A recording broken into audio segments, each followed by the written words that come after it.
ज़िंदगी अगर बेकार हो, काम की ना मालूम पड़ती हो, तो भी क्या जीवन में परमात्मा की खोज शुरू हो सकती है? आचार्य श्री रजनीश कहते हैं कि हो सकती है, ना भी हो, ऐसा कोई ज़रूरी नहीं। ज़िंदगी के अंधकारों का पता चले तो आदमी निराश भी हो सकता है। अब अगर आशा ही छोड़ दे और अंधकार में ही जीने लगे, अंधकार को ही स्वीकार कर ले और खोज के लिए कदम ना उठाए, तो ज़िंदगी तो बेकार हो ही जाएगी, बोझ हो ही जाएगी और परमात्मा की यात्रा ना हो सकेगी। इसलिए इतना तो सच है कि जिसने जीवन की व्यर्थता नहीं जानी, वो परमात्मा की खोज पर नहीं जाएगा। फिर अगर जीवन की व्यर्थता समझ में आए तो दो संभावनाएं हैं। आचार्य श्री रजनीश कहते हैं कि दो संभावनाएं हैं। या तो फिर तुम उसी अंधकार में रुक के बैठ जाओ, या फिर उस अंधकार के पार प्रकाश की खोज में जाओ। नास्तिक और आस्तिक का यही फ़र्क है, यही फ़र्क की रेखा है। नास्तिक वह है जिसे ज़िंदगी बेकार तो दिखाई पड़ी, लेकिन आगे जाने की, ऊपर उठने की, खोज करने की हिम्मत ना हुई।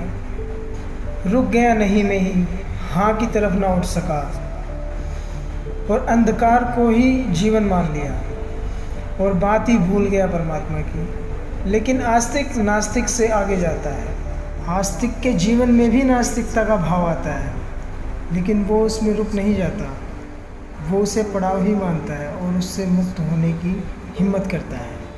क्योंकि जहाँ नहीं है वहाँ हाँ भी कहीं छिपा होगा, और जिस जीवन में हमने अंधकार को पहचान लिया है, उसी जीवन में कहीं प्रकाश भी छिपा होगा। क्योंकि जिसने दुख को जाना हो, समझा हो, वही सुख को भी जान सकता है, नहीं तो दुख को भी ना जान पाता। और जिसने अंधकार को पहचाना है, उसके पास आंखें हैं, वो प्रकाश को भी पहचान सकता है। अंधों को अंधेरा दिखाई नहीं पड़ता, अंधेरे को देखने के लिए भी आंखें चाहिए। और जिसे अंधेरा दिखाई पड़ता है, उसके पास आँख है, अंधेरे में रुक जाने का कोई कारण नहीं। इसलिए आचार्य श्री रजनीश कहते हैं कि कोई अंधेरे में रुक जाए तो नास्तिक, और अंधेरे को पहचान कर प्रकाश की खोज में निकल जाए, परमात्मा की खोज में निकल जाए तो आस्तिक। अंधेरे को देखकर जो कहने लगे कि अंधेरा ही सब कुछ है तो नास्तिक, और अंधेरे को जानकर जो अभियान पर निकल जाए, खोज में निकल जाए तो आस्तिक। जहाँ अंधेरा है वहाँ प्रकाश भी कहीं होगा, क्योंकि विपरीत सदा साथ साथ मौजूद होते हैं। जहाँ अंधेरा है वहाँ प्रकाश होगा, जहाँ जन्म है वहाँ मृत्यु होगी, जहाँ दुख है वहाँ सुख होगा, और जहाँ नर्क दिखाई पड़ता है तो ढूंढने की ही बात है। स्वर्ग भी ज़्यादा दूर नहीं हो सकता। स्वर्ग और नर्क पड़ोस पड़ोस में हैं, एक दूसरे से जुड़े हैं। अगर तुमने जीवन में नफ़रत को पहचान लिया है तो प्रेम को पहचानने में देर भले लगे, लेकिन तुम समर्थ हो। इसलिए जीवन अगर बेकार मालूम पड़े, जीवन की व्यर्थता दिखाई पड़े, तो ये तो ज़रूरी है, लेकिन इतने को ही परमात्मा की शुरुआत मत मान लेना। आचार्य श्री रजनीश कहते हैं कि उतना तो ज़रूरी है, उतना तो चाहिए ही, लेकिन उस पर तुम रुक भी सकते हो। पश्चिम का बड़ा विचारक है जीन पॉल सार्त्रे। वो कहते हैं अंधेरा ही सब कुछ है, दुख ही सब कुछ है, दुख के पार कुछ भी नहीं। दुख के पार तो सिर्फ मनुष्य की कल्पनाओं का जाल है। दुख सब कुछ है, संताप सब कुछ है, बस नर्क ही है, कोई स्वर्ग नहीं। बुद्ध ने भी एक दिन जाना था कि दुख है, सार्त्रे ने भी जाना कि दुख है, यहाँ तक दोनों साथ साथ, लेकिन फिर राहें अलग हो जाती हैं। फिर बुद्ध ने खोजा कि दुख क्यों है, तो बुद्ध खोज पर गए, दुख का कारण ढूंढा, दुख मिटाने की विधियाँ ढूंढी, और फिर एक दिन उस स्थिति को उपलब्ध हो गए जो सुख की है, जो आनंद की है। लेकिन सार्त्रे पहले कदम पे रुक गया, दुख को ही सब कुछ मान लिया। वो कहने लगा कि रास्ता ख़त्म हो गया, इससे आगे कुछ भी नहीं। अंधकार को ही स्वीकार करके जीने लगा। ऐसे ही तुम भी जी सकते हो। तब तुम्हारा जीवन एक बड़ी उदासी हो जाएगी। तुम अपने ही हाथ से अपने को दीवारों में बंद कर लोगे। जब तुम्हारी ही तड़प तुम्हें इन दीवारों से बाहर नहीं ले जाती और तुम्हारा ही दुख खोज का मार्ग नहीं बनता, तब कौन तुम्हें उठाएगा। लेकिन बुद्ध कहते हैं कि एक ना एक दिन तुम उठोगे। क्योंकि दुख को कोई शाश्वत रूप से स्वीकार नहीं कर सकता।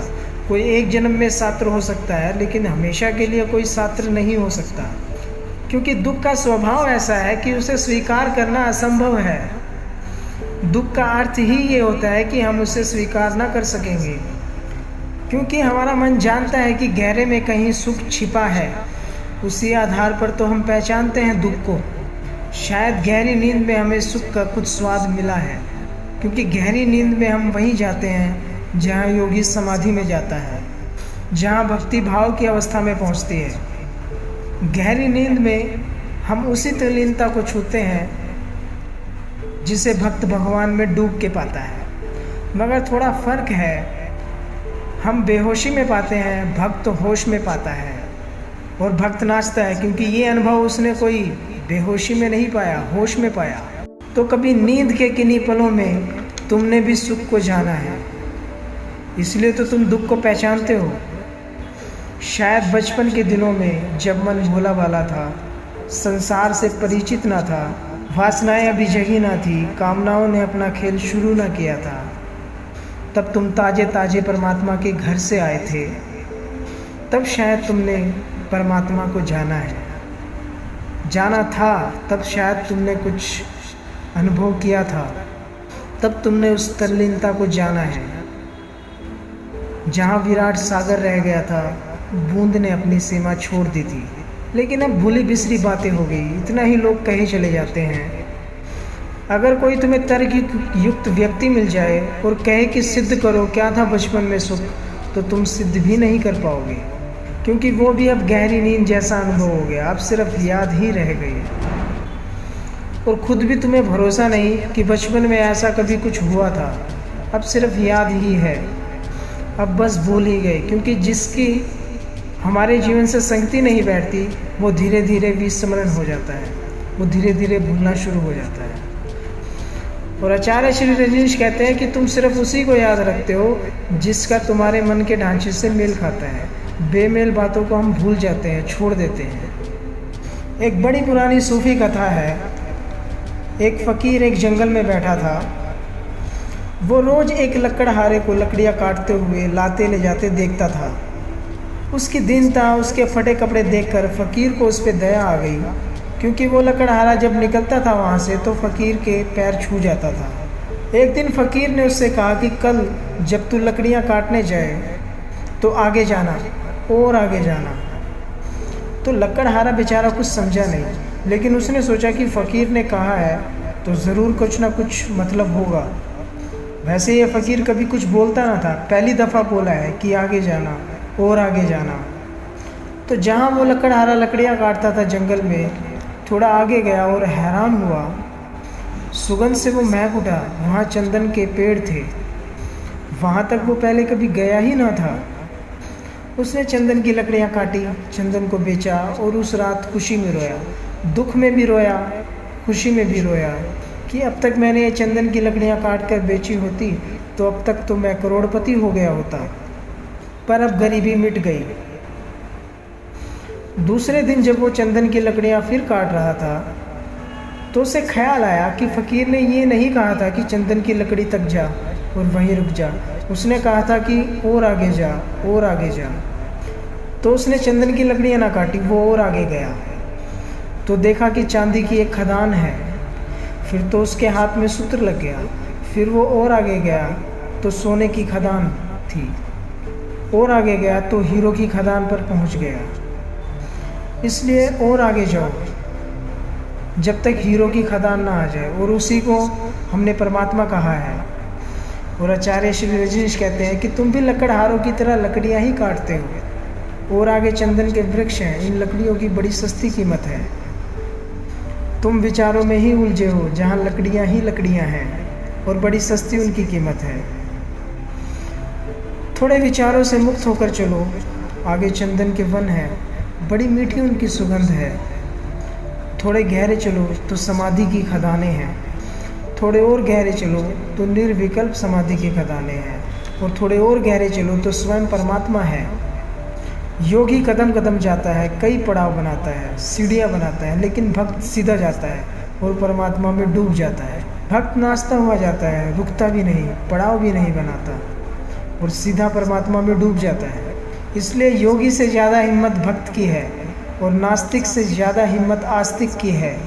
अंधेरी रात, तूफान तलातुम, ना खुदा काफिर, यह आलम है तो फिर किस कश्ती सरे मोजे रवां कब तक। अंधेरी रात, सब तरफ अंधेरा है, कुछ सूझता नहीं। तूफान तलातुम, बड़ी आंधियाँ हैं, बड़े तूफान हैं, सब उखड़ा जाता है, कुछ ठहरा हुआ मालूम नहीं पड़ता, बड़ी अराजकता है। नाखुदा काफिर, और जिसके हाथ में कश्ती है वो नाखुदा काफिर, वो माझी, वो सोया हुआ है, जैसे आज का आदमी सोया हुआ है, वो तो बेहोश है बेचारा। यह आलम है, ऐसी हालत है तो फिर किस कश्ती सरे मोजे रवां कब तक। तो फिर इस कश्ती का भविष्य क्या है? ये नाव अब डूबी तब डूबी। इस नाव से आशा बांधना ठीक नहीं, इस नाव से जुड़े रहना ठीक नहीं, लेकिन तुम जाओगे भी कहाँ? यही नाव, यही कश्ती तो जीवन है, और तुम माझी, तुम सोए हो, तुम मूर्छित हो, और तूफान भयंकर है। अंधेरी रात है, डूबने के सिवाय कोई उपाय नहीं, कोई रास्ता दिखाई नहीं पड़ता। लेकिन आचार्य श्री रजनीश कहते हैं कि तुम्हारा डूबना दो ढंग का हो सकता है, या तो ये नाव तुम्हें डुबाए तब तुम डूबो, या फिर तुम नाव में बैठे बैठे ही डूबने के लिए कोई सागर खोज लो, और उसी सागर को ही हम परमात्मा कहते हैं। अच्छा, यकीन नहीं है तो कश्ती डुबा के देख, एक तू ही ना खुदा नहीं, जालिम खुदा भी है। एक तू ही अकेला नहीं माझी, तुझसे ऊपर खुदा भी है। एक तू ही ना खुदा नहीं, जालिम खुदा भी है। फिर अंधेरी रात, तूफान तलातुम, कश्ती का अब डूबना तब डूबना, फिर दूर की बातें हो जाती हैं। आचार्य श्री रजनीश कहते हैं कि तुम अपने मन में ऐसी जगह लंगर डाल देते हो जहाँ तूफान तो छूते ही नहीं, जहाँ तूफानी रात का अंधेरा तो शुरू ही नहीं होता, और वहाँ किसी नाखुदा, किसी माझी की ज़रूरत नहीं है, वहाँ तो परमात्मा ही माझी है। इसलिए ये तो ज़रूरी है कि जीवन की व्यर्थता दिखाई पड़ जाए। अगर तुम्हें मालूम पड़ गया हो कि ज़िंदगी बेकार है तो ये तो ज़रूरी है परमात्मा की खोज के लिए। लेकिन बहुत हैं जो जीवन की व्यर्थता को बिना देखे अपने को आस्तिकता में डुबाने की चेष्टा करते हैं, और वो कभी भी परमात्मा में डूब नहीं पाएंगे।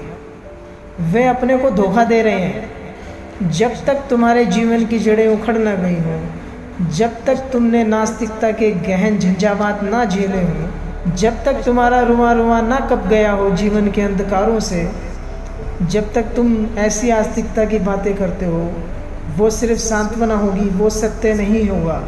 क्योंकि बिना खोजा हुआ परमात्मा तो उधार परमात्मा है, और उधार परमात्मा कोई असली परमात्मा नहीं है।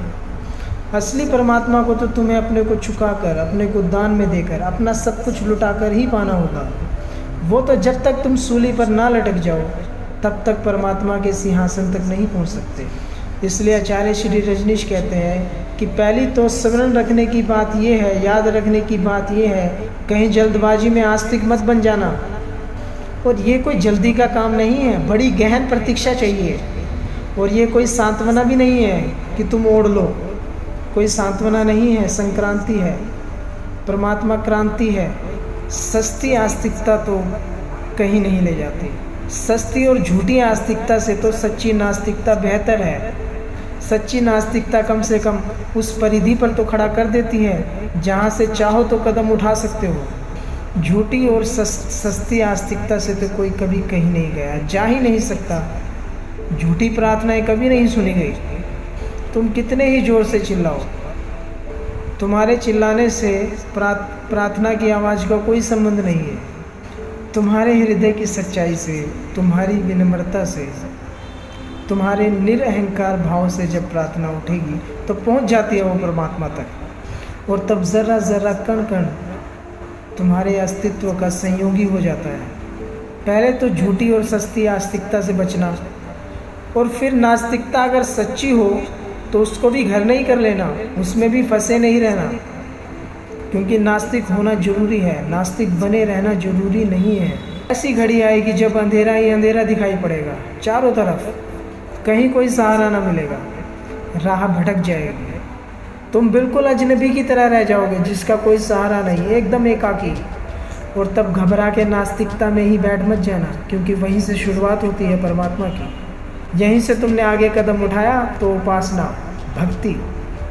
यहीं से अगर आगे कदम उठाया तो संसार के पार परमात्मा की शुरुआत होती है। तो झूठी आस्तिकता से बचना, झूठी नास्तिकता से बचना। नास्तिकता अगर सच्ची हो तो भी उसको घर नहीं कर लेना है। असली नास्तिकता के दुख को झेलना है, ताकि उस पीड़ा के बाहर सच्ची और असली आस्तिकता का जन्म हो सके।